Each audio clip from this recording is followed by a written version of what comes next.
When the judge finalized the divorce, everyone in the courtroom assumed Daniel had won. He walked away with the beautiful two-story house, the luxury SUV, the expensive furniture, and most of the investments they had built during 14 years of marriage. Claire Morgan left with only her personal belongings, a few family photographs, and one small storage unit the lawyers considered almost worthless. As they walked out of the courthouse, Daniel smiled confidently. "I guess life isn't always fair." Claire simply nodded. "I hope one day you understand what really matters." She didn't argue. She didn't cry. She quietly loaded a few boxes into her old sedan and drove away. The storage unit was located on the edge of town in an aging warehouse with faded blue doors. She hadn't visited it in years. Originally, it had been rented to store family, keepsakes during a home renovation that never seemed to end. Life became busy. The boxes stayed forgotten. A week after the divorce, Claire decided to clean it out. She unlocked the metal door and stepped inside. Dust floated through the sunlight. Old bicycles leaned against one wall. Holiday decorations filled several plastic containers. There were photo albums, childhood toys, camping equipment, and furniture covered with white sheets. Nothing looked valuable. She smiled anyway. These memories felt more meaningful than expensive furniture. She spent hours organizing everything. Near the back corner, she noticed an old wooden cabinet she barely remembered. One drawer refused to open. Thinking it had swollen with age, she gently pulled harder. The drawer suddenly slid open. Inside sat a large brown envelope. Across the front, someone had written in black marker, "Business records, do not throw away." Claire frowned. Daniel had owned a small consulting company years earlier before selling it. She assumed these were old tax papers. Curious, she opened the envelope. Instead of receipts, she found property agreements, investment contracts, bank statements, and handwritten notes. One document immediately caught her attention. It listed ownership of several undeveloped acres purchased. Nearly 10 years earlier, she had never heard Daniel mention this land. Attached to the papers was a recent appraisal. Estimated value, $7 to $50,000. Claire stared at the number. She checked it again, then again. Everything appeared authentic. Another folder contained emails between Daniel and his former business partner discussing keeping the investment hidden until after the divorce. Claire's hands began to shake. She wasn't shocked because of the money. She was shocked because the documents suggested Daniel had intentionally failed to disclose a valuable asset during the legal proceedings. She carefully placed every document back into the envelope. The following morning, she met with her attorney. He examined every page silently. Finally, he looked up. "These records could significantly change the property. Settlement if they are genuine." Claire asked only one question. "What should I do?" "Tell the truth exactly as you found it." Nothing more. Nothing less. Over the next several weeks, financial investigators reviewed the documents. Public records confirmed the land existed. The ownership records matched Daniel's signature. The appraisal was legitimate.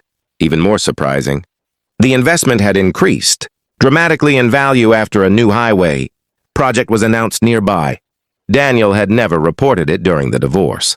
When questioned, he insisted he had simply forgotten. But the emails told a different story. Eventually, the court reopened part of the settlement. The judge carefully reviewed the evidence. Instead of anger, Claire felt calm. She wasn't seeking revenge. She simply wanted honesty. Several months later, the court ruled that the hidden investment should have been included among the marital assets. Claire received a fair financial share according to the law. The decision attracted local attention because hidden assets during divorce cases were uncommon in their county. Friends congratulated her. Some called her lucky. Claire always answered the same way. "I wasn't lucky. I just opened a drawer everyone else had forgotten." With her share of the settlement, Claire did something few expected. She didn't buy another luxury house. She purchased a small historic building downtown. The structure had once been a neighborhood library before sitting vacant for years. She renovated it carefully, while preserving its original, brick walls and wooden floors. 6 months later, the building reopened as a community learning center. Children came after school to read books. Adults attended free financial literacy classes. Small business owners used shared office space. Retired teachers volunteered as tutors. One afternoon, a teenage girl approached Claire. "My parents are getting divorced." Claire listened quietly. I'm scared everything is falling apart. Claire smiled gently. When one chapter ends, another begins. Sometimes we discover our greatest strength after losing what we thought we needed most. Those words stayed with the girl. Years later, she returned as a volunteer mentor. The Learning Center continued growing. Local businesses donated computers. Artists offered workshops. Lawyers volunteered to explain legal rights to families facing difficult situations. Claire never told visitors her entire story unless someone specifically asked. She preferred letting the building speak for itself. One autumn afternoon, she received an unexpected letter. It was from Daniel. He admitted that hiding the investment had been the biggest mistake of his life, not because he lost money, because he had lost integrity. He thanked Claire for handling everything with dignity instead of bitterness. Claire folded the letter and placed it inside a memory box. She never answered it. She believed forgiveness didn't always require another conversation. Sometimes it simply meant choosing peace. Several years later, the former storage unit no longer existed. The warehouse had been replaced by new buildings. But Claire often smiled when she remembered that dusty room. Most people saw old boxes. She had found truth. During the Learning Center's 10th anniversary celebration, hundreds of families gathered in the restored building. Children laughed between bookshelves. Musicians played in the courtyard. Former students shared stories about scholarships, successful businesses, and new careers that had begun inside those walls.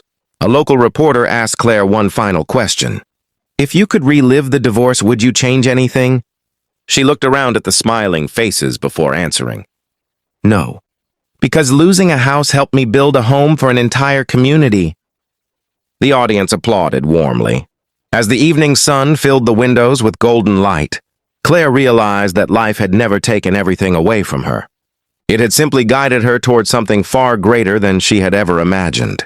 True success is not measured by what we keep after loss, but by what we build afterward.